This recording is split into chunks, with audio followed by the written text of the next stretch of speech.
Welcome to CN TV.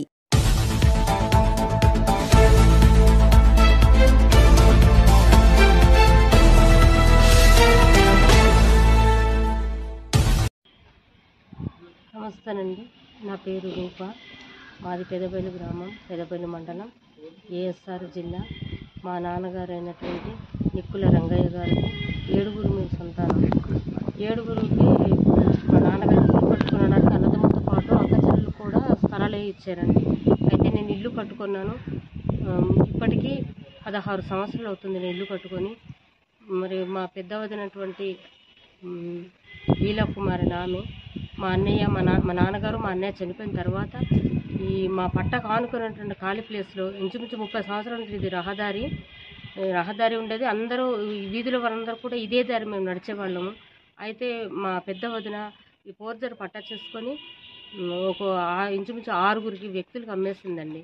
అమ్మిన తర్వాత మేము చెప్పడం జరిగింది, ఎందుకు ఇలా చేస్తున్నాము, మాకు నడిచే దారి కూడా లేదని అడిగితే మాకు దెబ్బలాటలకు వచ్చి ఈ అమ్మినావిడ కొన్నవారు కలిసి మా మీద దెబ్బలాటకు వచ్చి మాకు నడవడానికి దారి లేకుండా ఇప్పుడు ఇల్లు నిర్మించేశారండి. ఇప్పుడు మేము వెళ్ళడానికి ఎటుపక్క కూడా మాకు దారి లేదు.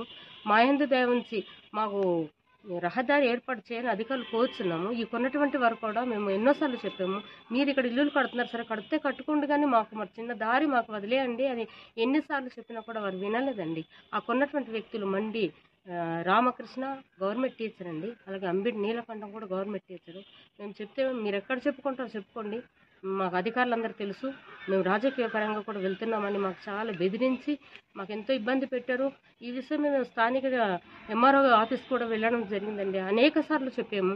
అయితే మాటి నా దగ్గర రావద్దని ఎంఆర్ఓ గారు మాకు ఎంతో కించపరిచి, ఆడవారిని కూడా చూడకుండా మా మాట వినకుండా మమ్మల్ని చాలా కించపరిచి వెళ్ళిపోమని గద్దించడం జరిగింది.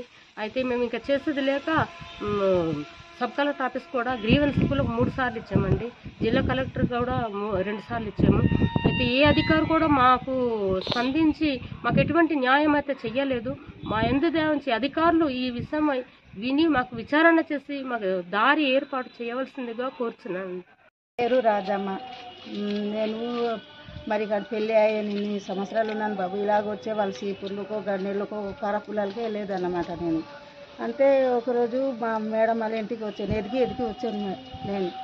అంతే కొంచెం మీరు దయించి కొంచెం ప్లేస్ ఉంచితే మీకు గౌరవించి మేము నమస్కారం పెడుతున్నాం. నమస్తే అండి, నా పేరు బిస్సు. 40 సంవత్సరాల నుండి ఇలాగా నేను ఇక్కడ ఉన్నాను. ఇక్కడ రహదారి మాకు లేకుండా ఇక్కడ ఇల్లు అని మొత్తం కట్టేస్తున్నారు. ఏదైనా జ్వరం జబ్బులు వచ్చినా ఇబ్బంది అయిపోతుంది. ఇది చుట్టూ అంతా అని మొత్తం అది అమ్మ ఫస్ట్ చెప్పింది వాస్తవమే. ప్రభుత్వాన్ని కోరుతున్నాము, ఈ దారి ముందు ఎలాగుంది ఒక ఆటో వెళ్ళినాక మనకి ఇప్పిస్తారని మన పెద్దలకి గవర్నమెంట్ వాళ్ళకి కోరుతున్నాం. సార్ నమస్తే సార్, మాకు నడవడానికి దారి లేకుండా చేశారు సార్. ఇక్కడ మొత్తం హౌస్ కట్టిస్తారు. మా పిల్లలు కూడా ఎక్కడైనా ఇక్కడ దారి మరి స్కూల్కి వెళ్ళడానికైనా ఎక్కడైనా ఏదైనా కొనుక్కోవడానికైనా సరే వెళ్ళడానికి కూడా దారి లేకుండా చేశారు సార్. మరి మీరు దారి కొంచెం ఇప్పిస్తారని మా కోరి